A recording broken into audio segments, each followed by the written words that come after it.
Thank you all. Well, thank you all so much. Lieutenant Governor Duncan, Speaker Ralston, Speaker Pro Tem Jones, members of the General Assembly, Chief Justice Melton, Chief Judge McFadden, and my fellow Georgians. In my first State of the State address, I talked about building on a sure foundation. We applauded the leadership of Governors Perdue and Deal, who guided our state through difficult storms. I extended my gratitude to the Georgia General Assembly, who helped pour the concrete with key investments in education and economic development.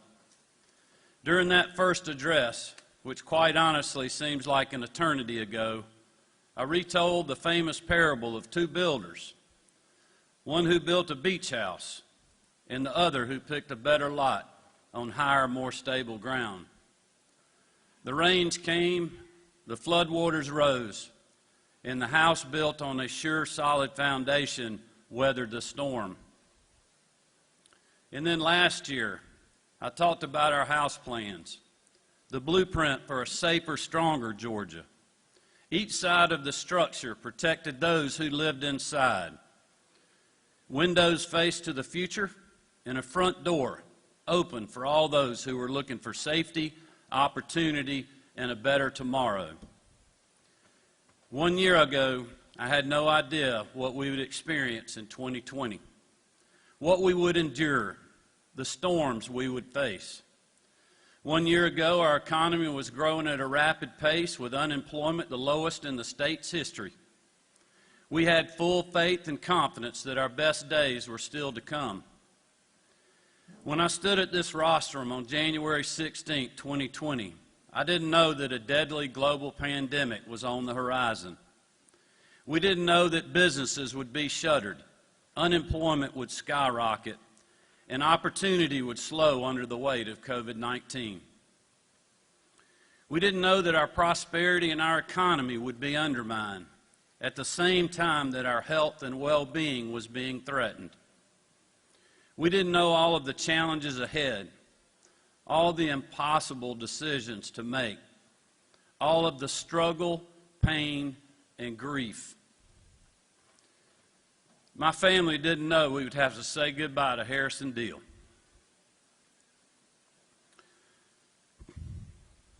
The love of Lucy's life, like a brother to Jared and Amy Porter, and a son that Marty and I had never had.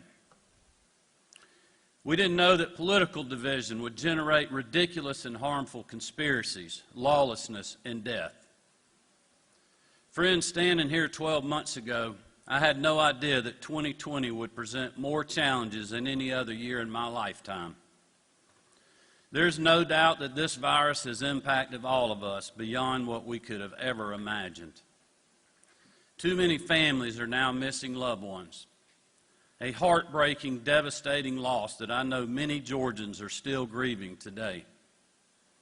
At this time, I'd like to observe a moment of silence to honor the life of every Georgian and every American taken from us too soon from COVID-19.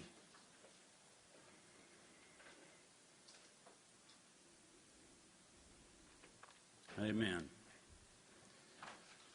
Those great Georgians may be gone, but they will never be forgotten.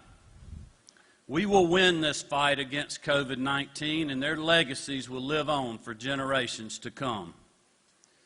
In Georgia, our people are the foundation.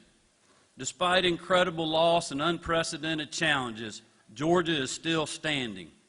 Our house, built on a sure foundation, survived the storm. This state, while battered, is not broken.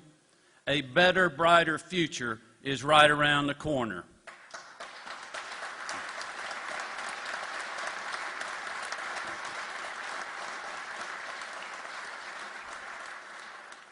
Yes, we still have challenges ahead, a virus to beat, an economy to rebuild and restore. But my fellow Georgians, the state of the state is resilient, and we will endure.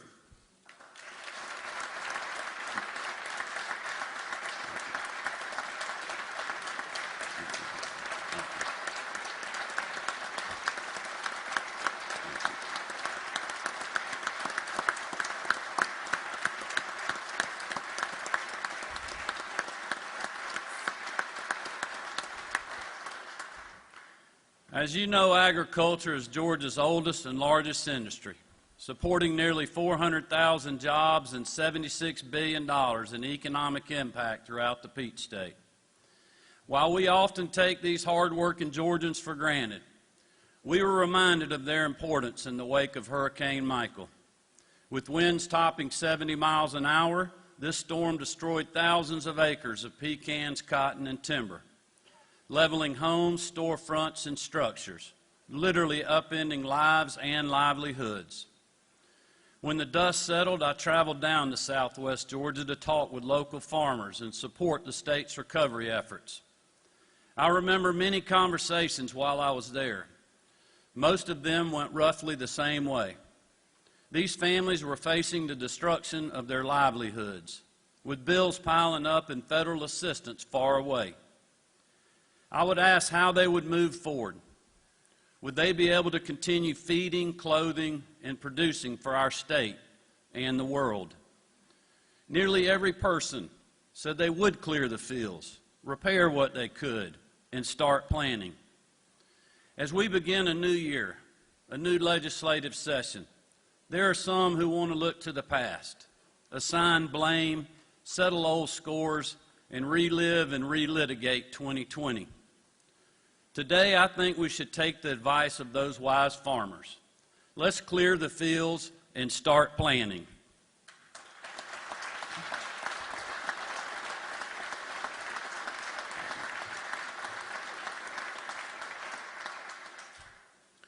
While Jesus was a carpenter like his dad, he had some timeless wisdom on farming and life. In Matthew 13, Jesus shares a few best practices with the crowd that had gathered. A farmer went out to sow his seed, and as he was scattering the seed, some fell along the path, and the birds came and ate it up. Some fell on rocky places where it did not have much soil. It sprang up quickly because the soil was shallow. But when the sun came up, the plants were scorched, and they withered because they had no root. Other seed fell among the thorns, which grew up and choked the plants. Still other seed fell on good soil, where it produced a crop, 100, 60, or 30 times what they sowed. Whoever has ears, let them hear. This parable, told over 2,000 years ago, is just as relevant today. A good harvest starts with good soil. Our future as a state, for decades or more, will be determined by the decisions we make in the days to come. To ensure a strong harvest in the years ahead, our top priority over the next few months must be to continue protecting both lives and livelihoods against COVID-19. From the beginning of this pandemic, I stressed the need to balance those two priorities, the health and well-being of our people and their ability to put food on the table for them and their families. In March and April of 2020, that was not easy. Many problems we confronted as a state led to long days and sleepless nights. It seems like forever ago, but in the early days of our fight against COVID-19, protecting lives was a minute-by-minute battle against a virus we knew little about. Our first test was in Albany, in the southwest part of our state. A few super spreader events led to the first surge in virus cases and hospitalizations throughout the region. The local healthcare infrastructure was being strained to the breaking point, and community spread of the virus was rampant. In response, the state quickly deployed National Guard infection control teams to local nursing homes, contracted with additional hospital staff to aid local frontline healthcare workers, and dispatched a state-purchased mobile hospital unit to help with patient overflow. We stood up additional bed capacity and purchased critical PPE supplies and ventilators to aid in the critical care of infected Georgians. Alongside local leaders, we made every resource available and worked tirelessly to provide life-saving medical treatment, protect the most vulnerable, and flatten the curve. The local community stepped up to the plate and bought into what local and state leaders asked them to do. They wore a mask, practiced social distancing, avoided large crowds, and followed public health guidance. The community, not the government, flattened the curve and slowed the spread of COVID-19. And while every part of our state continues to see higher cases, more hospitalizations, and more deaths at the hands of this virus, the Dougherty County community has shown what is possible when we all work together and choose to be part of a solution instead of part of the problem. Here with us today is a gentleman who led a team of healthcare heroes through some of the worst of this virus that has been thrown at our state. During one of the darkest times in recent memory, Scott Steiner and the hard-working Georgians at Phoebe Putney Health Systems held the line. They worked with the local community partners to educate the public so when much of the virus was unknown. They provided life-saving treatment to thousands of their neighbors, friends, and co-workers. And like so many nurses, doctors, and healthcare professionals across the state, the Phoebe team worked long hours under extraordinary circumstances, not just because it was their job, but because they have a deep, abiding passion for their work. Scott, thank you. And thank you to your team for your dedication and service to the people of our state. We are grateful.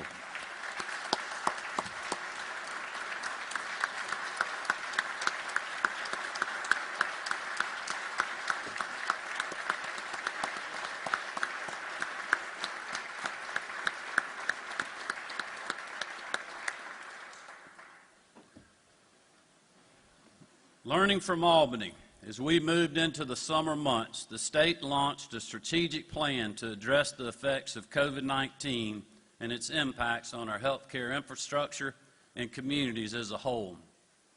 Thanks to the help from our federal partners, the state purchased 4 mobile hospital units to respond to increased hospitalizations in real time.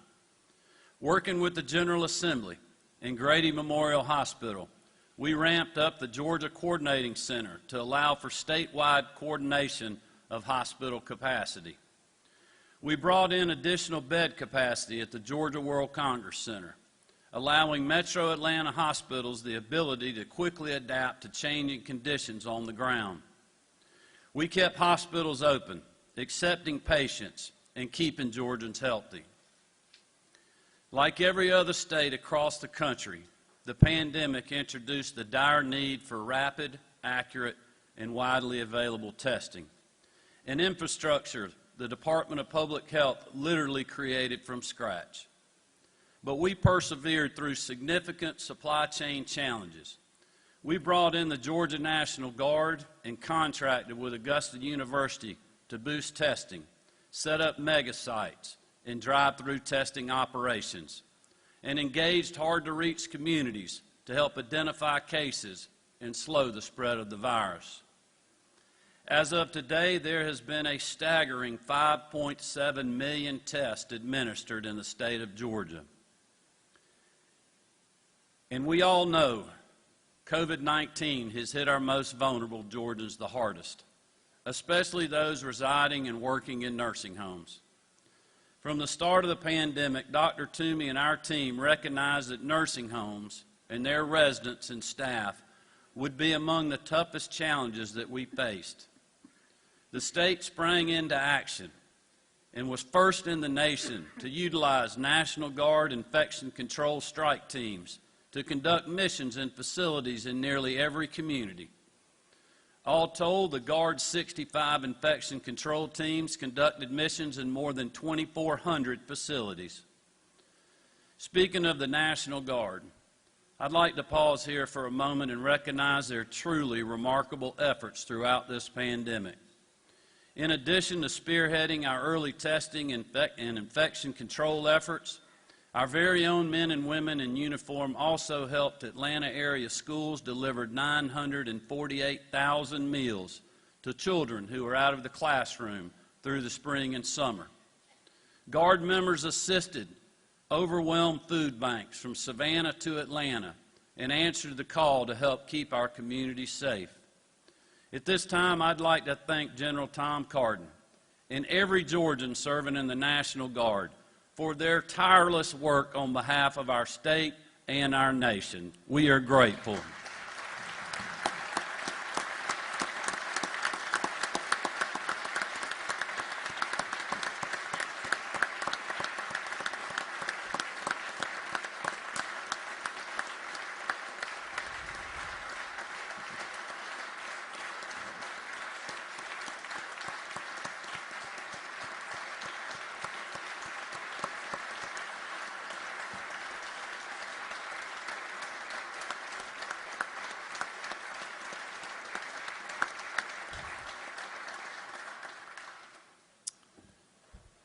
The state prioritized the fight against COVID-19 in two other specific areas: PPE procurement and additional health care personnel staffing.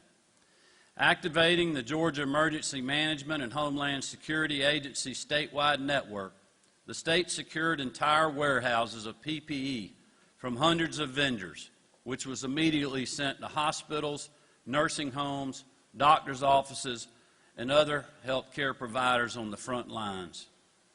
Because of their around-the-clock efforts, under the leadership of former Director Homer Bryson and Director Chris Stallings, the state now has at least an 80-day supply of all critical PPE categories. As our hospitals and nursing homes confront the fiercest part of the pandemic, the frontline health care workers in these facilities have literally faced hell on earth. They've worked under brutal conditions for multiple shifts over months now. There's no doubt that Georgia's healthcare heroes have done their job with a grit and determination that has inspired 11 million Georgians. Never has it been clearer how important your job is and how vital all of you are to keeping our state healthy and prosperous. I want to thank you for sacrificing your time with loved ones, for going above and beyond the duty each and every day. God bless you all.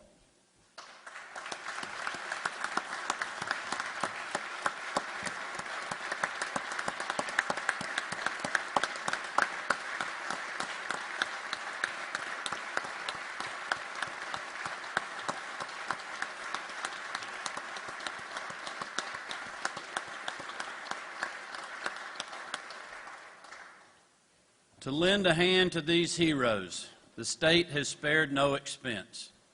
Through the end of 2020, Georgia allocated $250 million in CARES Act funds to augment staff at nursing homes and hospitals across the state, with an additional $70 million planned through early March. These nurses and healthcare professionals have been absolutely vital to our battle against COVID-19. Often serving as a lifeline for these facilities and patients. I want to thank them for their willingness to do so. And together, we can now see the light at the end of this tunnel. Thanks to the efforts of Operation Warp Speed, we have a miracle of modern science that is quickly being administered, with over 283,000 Georgians vaccinated as of yesterday. We still have a long way to go, but we are making steady progress. This is certainly good news, but our fight is far from over. This pandemic is still infecting and killing fellow Georgians and Americans. We must all continue wearing a mask, practicing social distancing, washing your hands, and heeding the regulations of the executive order still in place. But we also know that there are 283,000 reasons for hope and optimism. We will get through this. We will get there together.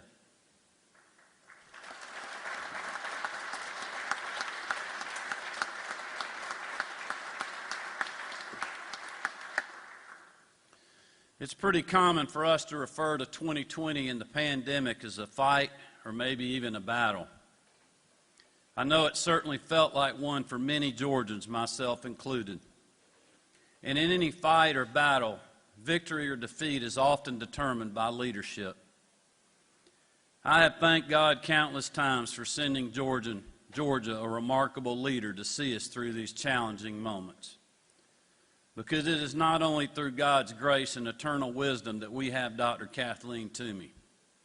If I recited Dr. Toomey's resume, we would be here all day. Harvard trained, decades of experience in epidemiology. On paper, no one would be better prepared for the job of confronting a once-in-a-lifetime pandemic. But I will tell you, the resume does not live up to the woman all of us have seen at countless press conferences, interviews, and fly-around tours. Her knowledge is certainly unmatched. Her work ethic is unparalleled, and her passion for public service and public health and serving the people of our state is nothing short of remarkable. Dr. Toomey has become a friend and someone I trust completely. God sent Georgia the right person at the right time. Doc, we are thankful for everything you have done.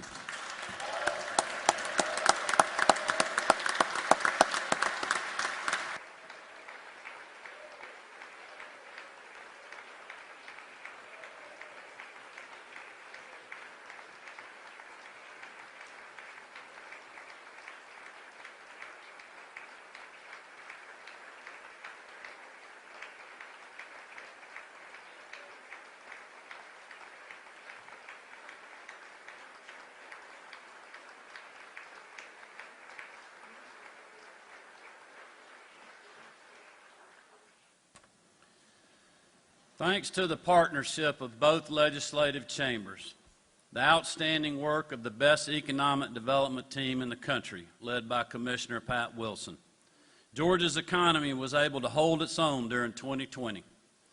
In a year riddled with economic hardship from coast to coast, Vice President Mike Pence said it best: Georgia helped lead the way back to a prosperous American economy. And if the first half of the new fiscal year has been any indication, the Peach State is well positioned to emerge from this dark period of economic crisis stronger and more prosperous than before. For an unprecedented 8th consecutive year, Georgia earned the title of #1 state for business, affirming and solidifying our status as the leading competitor for jobs and investment right here in the United States and around the world.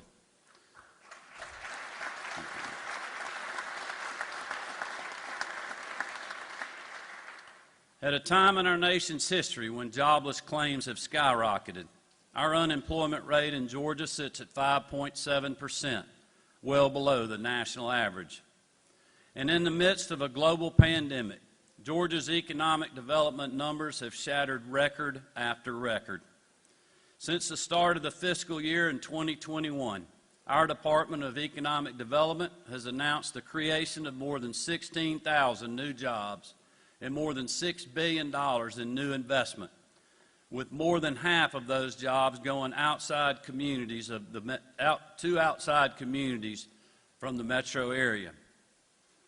Whether it was thank you. Whether it was Georgia-based Windcore Windows growing their operation by 100 jobs in Swainsboro, Nestle Purina doubling down on their investment in Hartwell by 130 jobs, or major brands like Papa John's and Home Depot relocating their headquarters and expanding their footprint, creating thousands of jobs in the metro area. Those numbers constitute a 40% increase in new jobs created and a 47% increase in new investments compared to the first 6 months of FY20. But what they represent is so much more than that. They represent decades of hard-fought battles, foresight, and strong conservative leadership under this gold dome. They serve as a beacon of hope to Georgians who had to worry about keeping food on the table, or if their kids could build a career in their home state when the dust settles from the pandemic. They showed that rural Georgia, not just Atlanta, is ripe for investment and opportunity.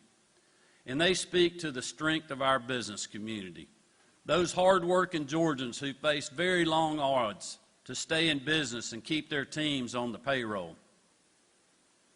I faced just a little criticism from all sides when we chose to safely and methodically reopen the state. For news cycle after news cycle, it seemed like the only voices given a megaphone were from those who could work from home long term and those who had the resources to shelter in place for months on end.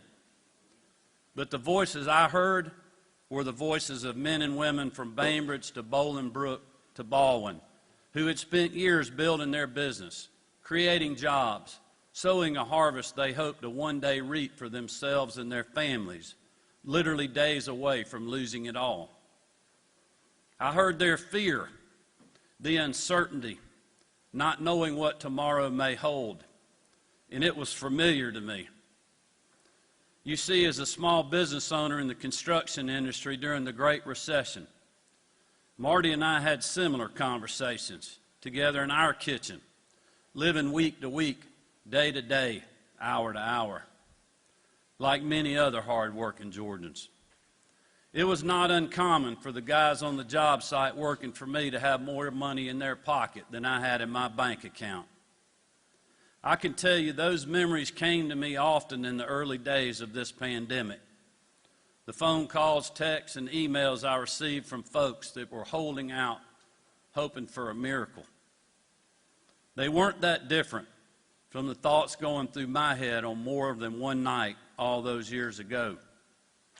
These hard-working Georgians were struggling, not because their business was a failure or because their products or services were no longer needed.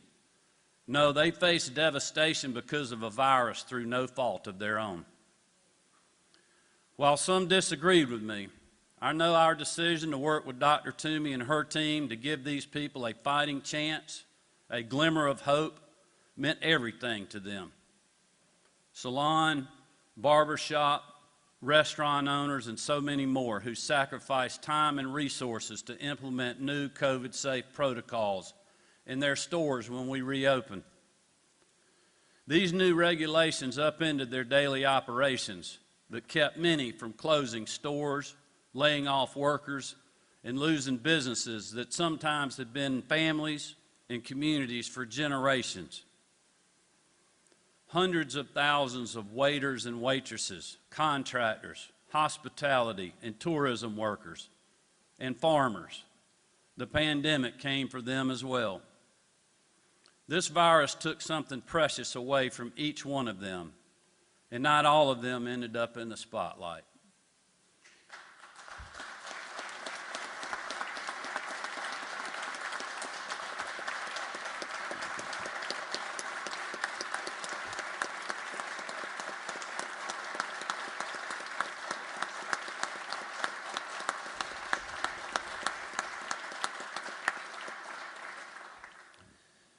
My message to these great Georgians has been the same every day since we announced our measured reopening. Your state hears you, your governor hears you, and we have your back.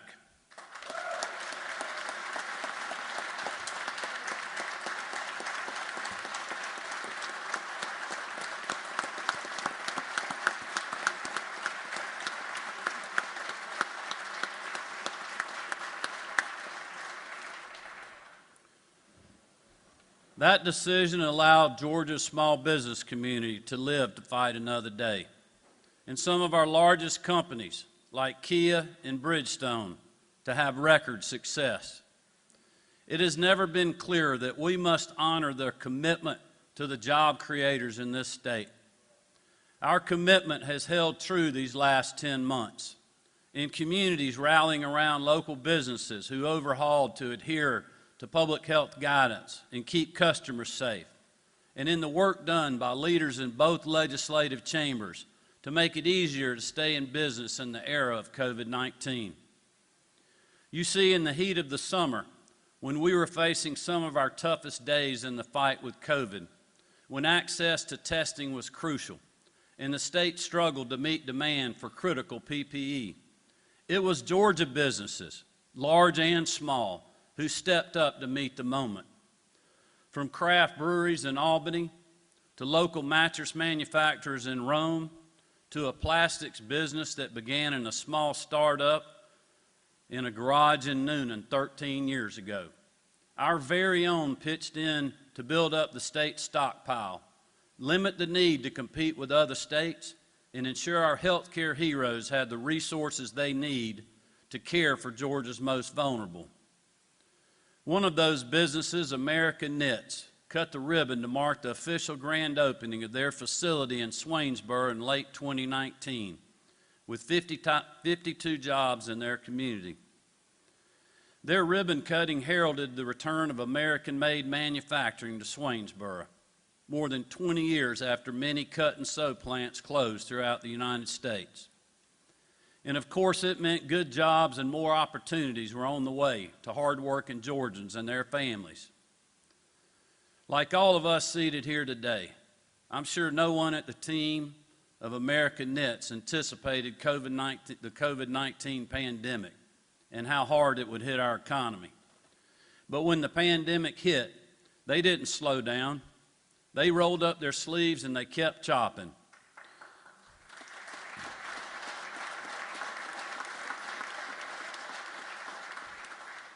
These American heroes shifted their entire operation to begin producing masks and gowns for frontline healthcare professionals. And while their products may not bear the name of a major brand, they caught the attention of people in high places, receiving FDA approval in a matter of days to sew and send life-saving garments to our frontline heroes. Steve Hawkins, the president of American Knits, joins us in the chamber today. Steve, I know at this time last year, you could not have fathomed that your plant would shift to 20-hour days, bring on more staff, and work harder than you thought possible to fight a virus that we knew so little about. I want to thank you for that. You and your team's commitment to that mission represents the best of the Georgia business community and reminds us all of what is possible in rural Georgia. On behalf of all Georgians, thank you, sir, and thank you and your team. God bless you.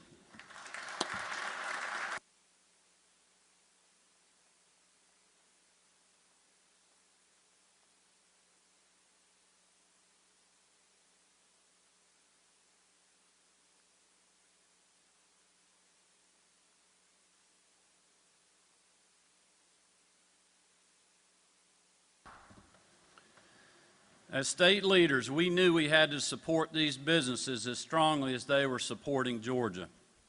That's why I was proud to work alongside Speaker Ralston, Lieutenant Governor Duncan, and leaders in both legislative chambers last session to support the passage of a PPE tax credit, to incentivize in-state production and ensure that we aren't forced to rely on anyone but our own Georgia-made entrepreneurs for critical supplies. That piece of legislation was exactly the type of common sense, business-friendly policy that we should champion here in the #1 state for business. To stand alongside businesses who are working hard each and every day to provide for their employees and their communities, and leverage state programs to support their efforts. That is why, as part of my legislative agenda this session, I'm proposing a natural next step to the PPE tax credit by expanding the letter of the law to cover pharmaceutical and medical equipment manufacturers. Georgia is home to some of healthcare's strongest pillars, with the CDC, several major healthcare systems, and premier medical research institutions like Augusta University and Emory. And as we look to the future, on the other side of COVID-19, we should focus our efforts on planting more seeds in that good soil by spurring job creation from those industries that are critical to the healthcare industry and building on Georgia's momentum to become a leader in all sectors of the healthcare industry. We've learned many lessons as a result of COVID-19, and one that we learned early on is one that we cannot waste time in bidding wars with other states or foreign adversaries. No one nation should hold a monopoly on life-saving medicals, supplies, or equipment. And we should bring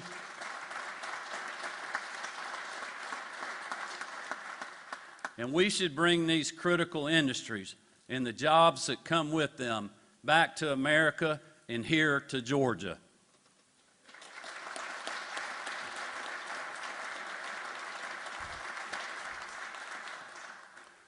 Despite the challenges of 2020, I'm exceptionally proud of what we were able to accomplish while working together last year. For the first time in our state's history, the General Assembly enacted a public health state of emergency, granting my office the flexibility and the tools needed to lead our state through the COVID-19 crisis. As I've said many times, I know that decision was not made lightly, and I want to thank each of you for placing that trust in me. Working alongside Chairman England, Chairman Tillery, and our State Budget Director Kelly Farr, we were able to make the difficult choices to balance our state budget when the session reconvened last June. Through diligent work, we passed a balanced budget that reflected our priorities: health care, public safety, education, and economic opportunity. And while the media and the politicians in California, New York, and others spent their 2020 throwing stones in glass houses, here in Georgia, I'm proud to report that unlike them, the Peach State will not be facing budget cuts this year.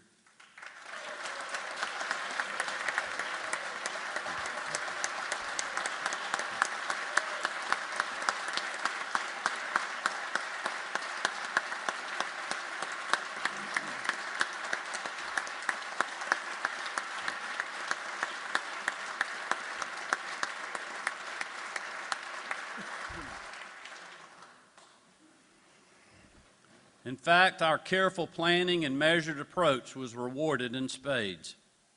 When the pandemic's effect on our state revenue projections looked at worst, we worked closely with Chairman England, Chairman Tillery, Speaker Ralston, Lieutenant Governor, and the House and Senate budget offices to prepare for the worst.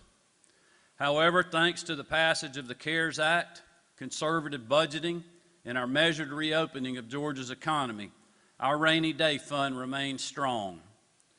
Other states are looking at further cuts to employees and essential services. For aid, they're now forced to turn to a dysfunctional and distracted Washington, D.C. But because we acted swiftly and early, the budgets my administration will propose in the coming days include no new cuts to state agencies and departments, no furloughs, no widespread layoffs to state employees, and I might add, no new taxes to pay for it all.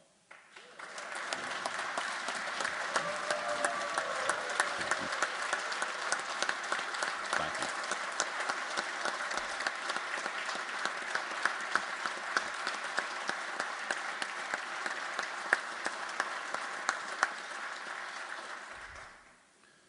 This sound fiscal management enabled Georgia to maintain our coveted AAA bond rating.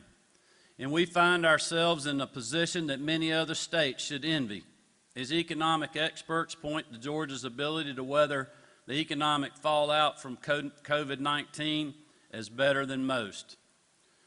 But now, as we begin a new legislative session, our state still faces headwinds due to uncertainty in the global and national markets.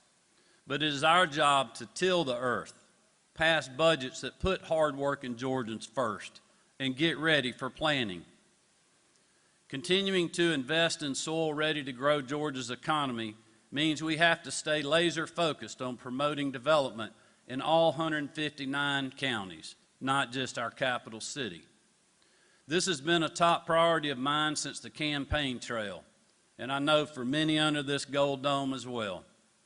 We've delivered on those promises by championing pro-growth legislation for rural Georgia and establishing the Rural Strike Team to bring local developers, elected officials, and industry leaders together to bring projects of regional significance to communities looking to grow.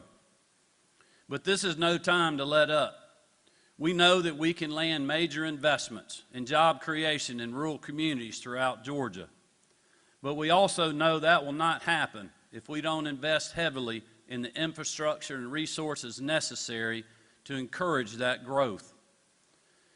Many of the economic, medical, and other challenges that are facing rural Georgia cannot be fixed with a top-down, one-size-fits-all approach. These issues are best addressed through targeted, innovative, public-private solutions that meet the needs of specific communities, not just today, but 5, 10, or 25 years down the road. That's why I've included in my budget nearly $40 million to establish a Rural Innovation Fund to provide a readily available pool of resources that empowers rural Georgia businesses and entrepreneurs to get started, expand, and thrive.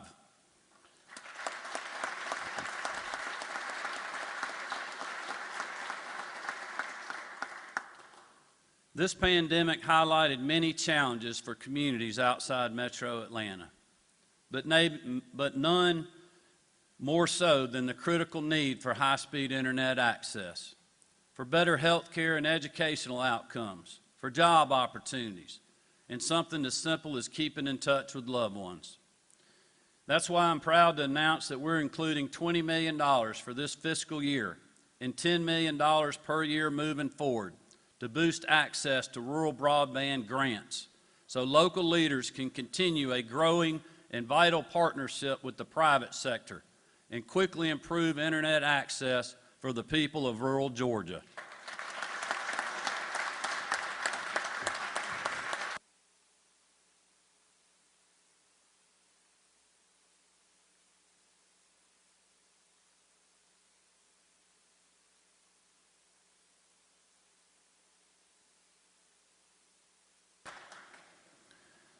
In a year where doctors, nurses, medical staff, public health workers, and other healthcare professionals have shown themselves to be the best of Georgia and the best of America, there is no question that we must direct every resource available to the expansion of healthcare access in Georgia, to our most vulnerable, to the families who have seen their income cut, and to hard-working Georgians trying their best to make ends meet.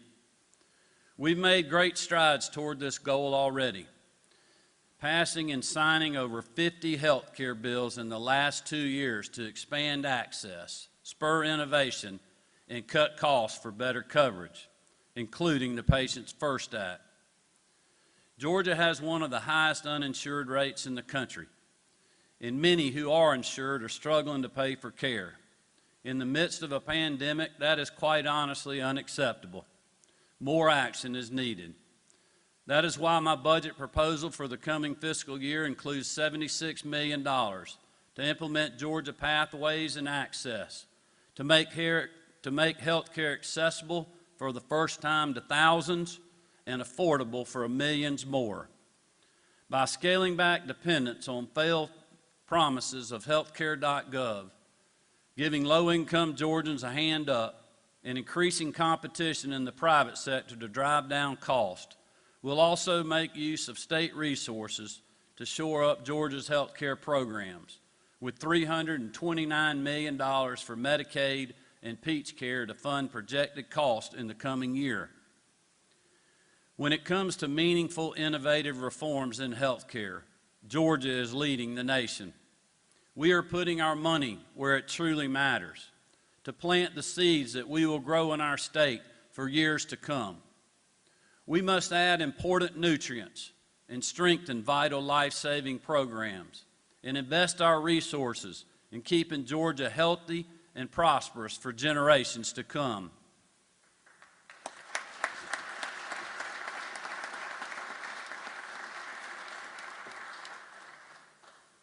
Our oldest daughter, Jared, is in school at the University of Georgia to become a teacher. Earlier this week, she actually started her student teaching assignment. Marty, her sisters, and I are so proud that she has chosen this path, and her passion for educating has only strengthened my commitment to the teachers of our state.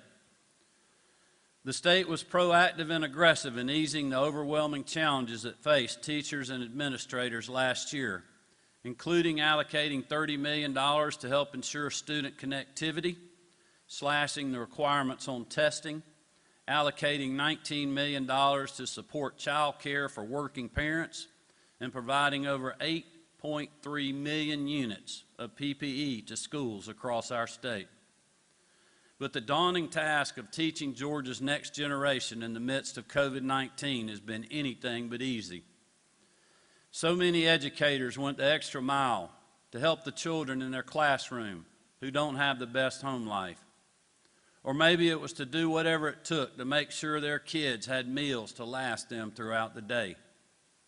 In a day and age where so much is thrown at those investing in our children on the front lines, the additional burdens of remote learning, social distancing, wearing a mask, adapting to the new normal, honestly made educating overwhelming. But the great men and women running Georgia schools didn't miss a beat. From principals, teachers, custodians, bus drivers, and support staff on down, their actions have inspired us all. And today I'm proud to announce that working closely with State School Superintendent Richard Woods, the state will provide additional support to school system reopening efforts, equating to a one-time supplement of $1,000 per teacher and other employees. Richard Woods and his team have been tireless champions for our schools, teachers, and students even before the pandemic, and I appreciate his friendship and his leadership. At this time, I'd like to ask all those in the chamber and those joining us via live stream to join me in thanking our educators, administrators, cafeteria workers, and school staff who faced COVID-19 with heart, passion, and perseverance. Thank you all.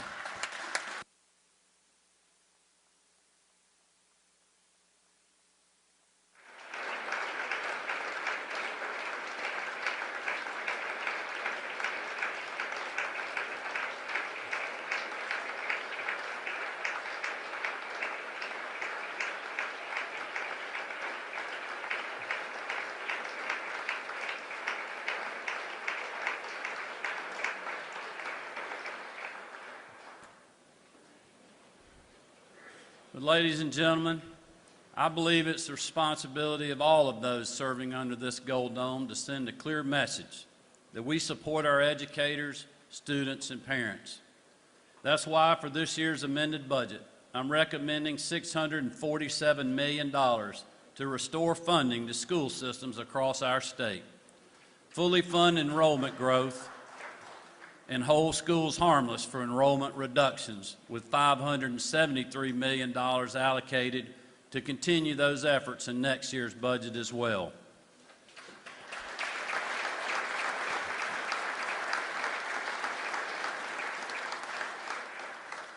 Those funds mean schools will be able to prioritize our students' safety, ensure quality instruction continues, and stand with our educators in the months and years to come.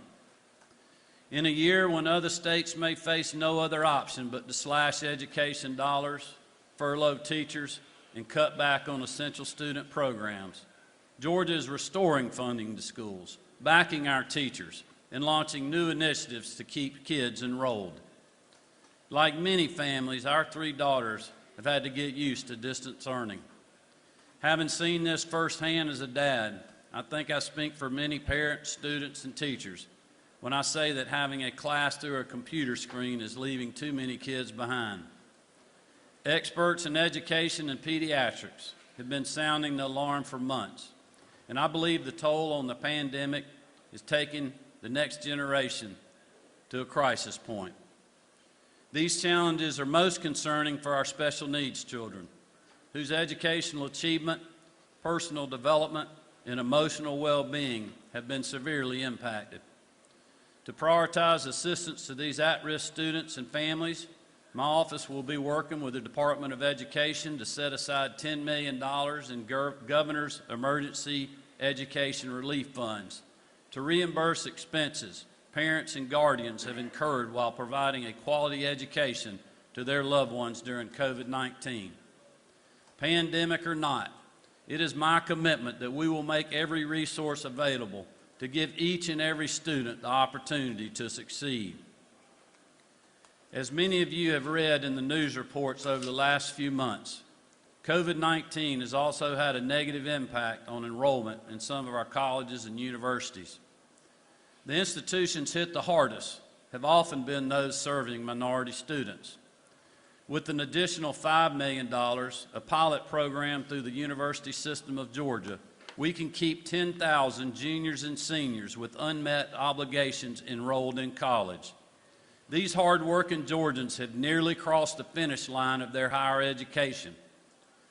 And I believe the least we can do is ensure that financial hardship at the hands of COVID-19 does not stand in the way of them achieving their dreams.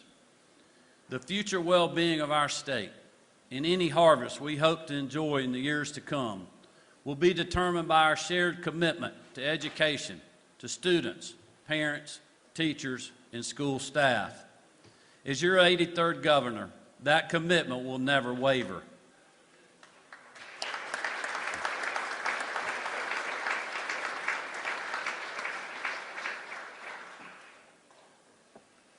In addition to the pandemic, our country faced another crisis throughout the summer and early fall of 2020. In the tragic deaths of George Floyd and Ahmaud Arbery, the entire nation witnessed injustice with our own eyes.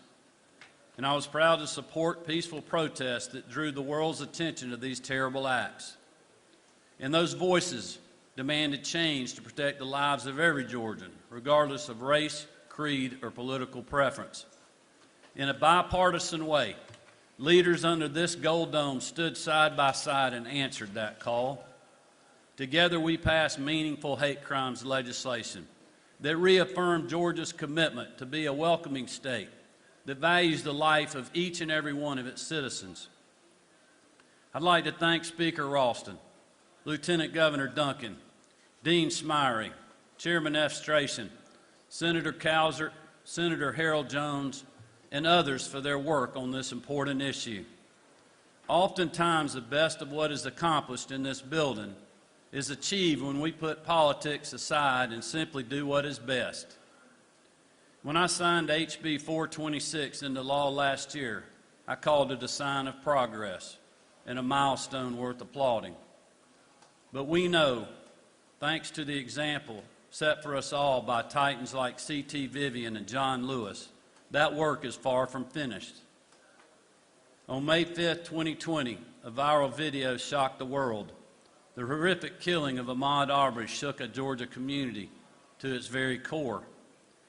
We all felt anger, disbelief, and a deep sorrow, but none more than Ahmaud's family and loved ones. Ahmaud was a victim of a vigilante style of violence that has no place in our state. The deranged behavior that led to this tragedy was excused away because of a law that is ripe for abuse and enables sinister, evil motives. That's why my administration plans to introduce significant reforms to our state citizens arrest statute. In working with legislative leaders and members of both parties, I believe that we can take another step toward a better, safer, and more just future for our state. We can again send a clear message. Georgia is a state that protects all of its people and fights for injustice wherever it is found.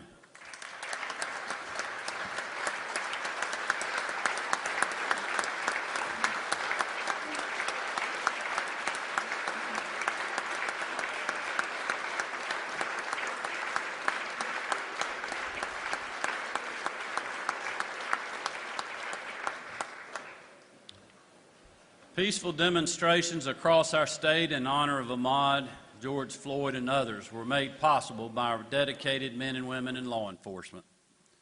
They worked long hours to protect protesters and to ensure if anyone had a different motive involving violence, that our communities and streets remained safe. Unfortunately, many of our law enforcement personnel were faced with events that turned destructive throughout the summer months of 2020. I don't believe it's ever been tougher, more dangerous, more challenging to wear a law enforcement uniform. But police officers across the state have made us proud. Our state cannot prosper or reap a good harvest without safe communities, safe streets, and safe families.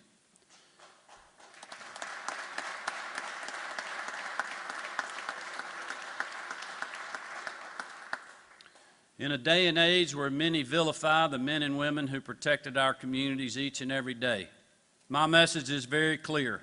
In Georgia, as long as I'm governor, we back the blue.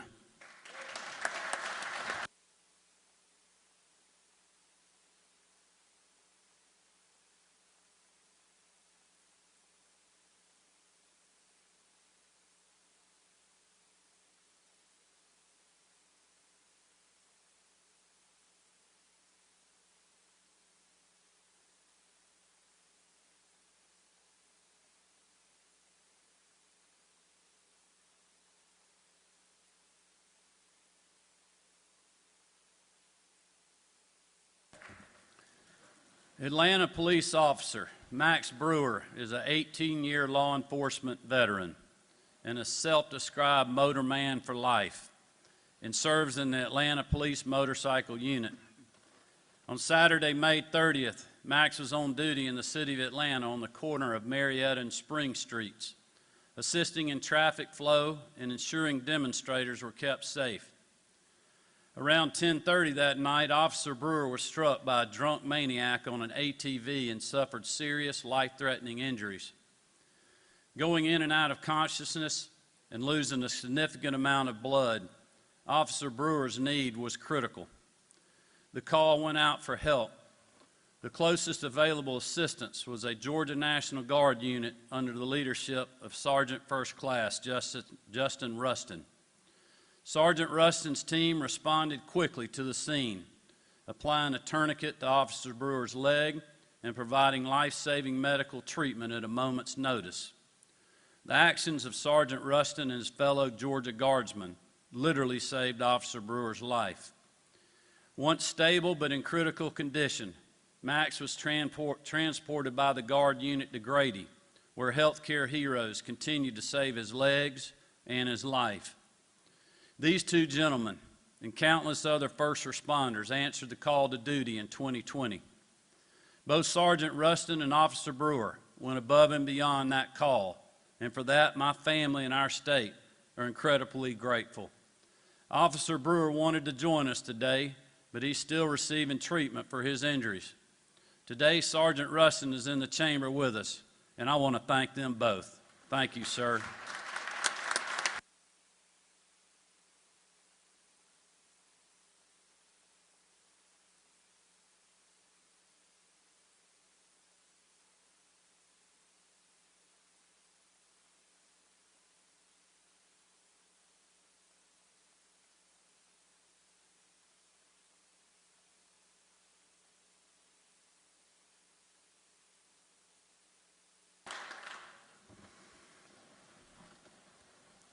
As state leaders, we spend a lot of time talking about Georgia's status as the best place in the country to live, work, and raise a family.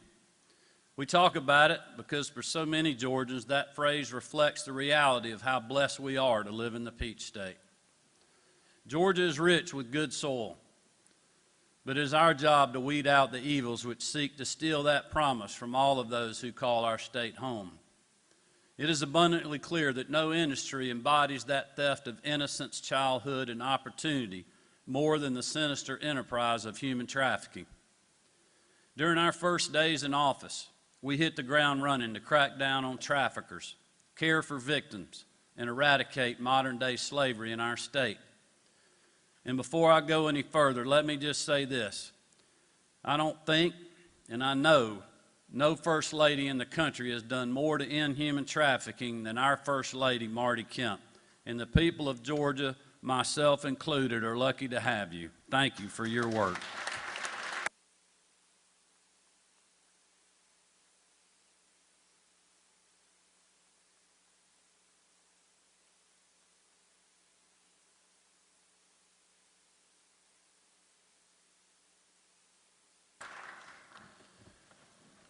Marty and the Grace Commission have done incredible work these first 2 years, implementing statewide training programs so Georgians know the signs and how to report instances of human trafficking, passing bipartisan legislation, meaningful legislation that toughens penalties on those who participate in the sale of a person's innocence for profit, and working with organizations on the front lines in communities throughout Georgia to ensure survivors of human trafficking find their voice in their transition back into society.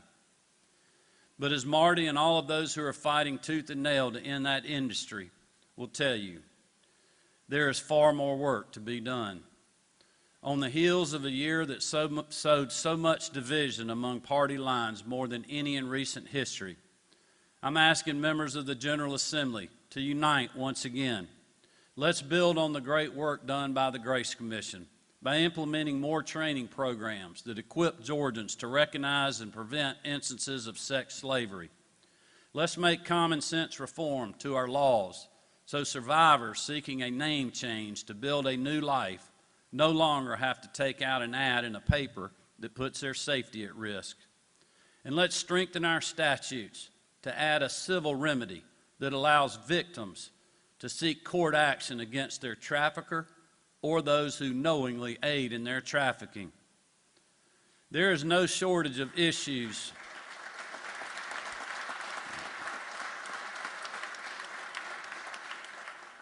There is no shortage of issues on policy or politics to debate this year.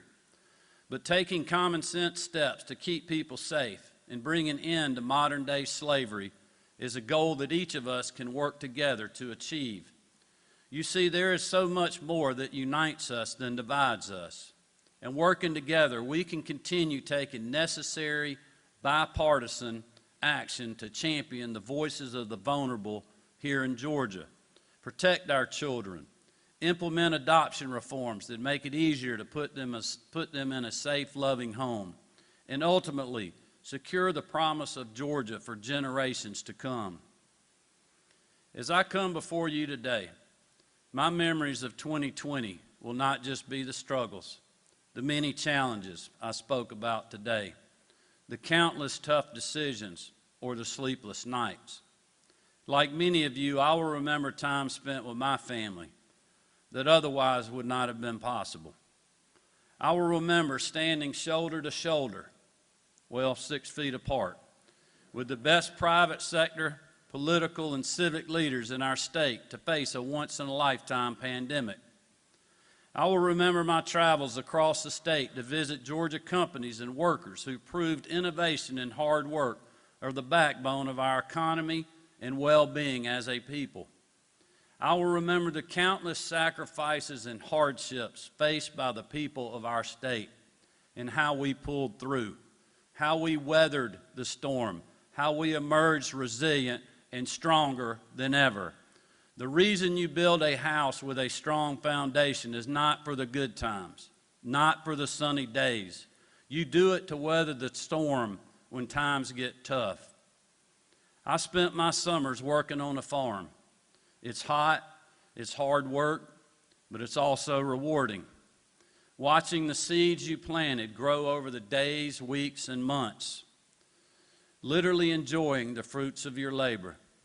I know that many in this room and those watching are worn out, tired, and burdened.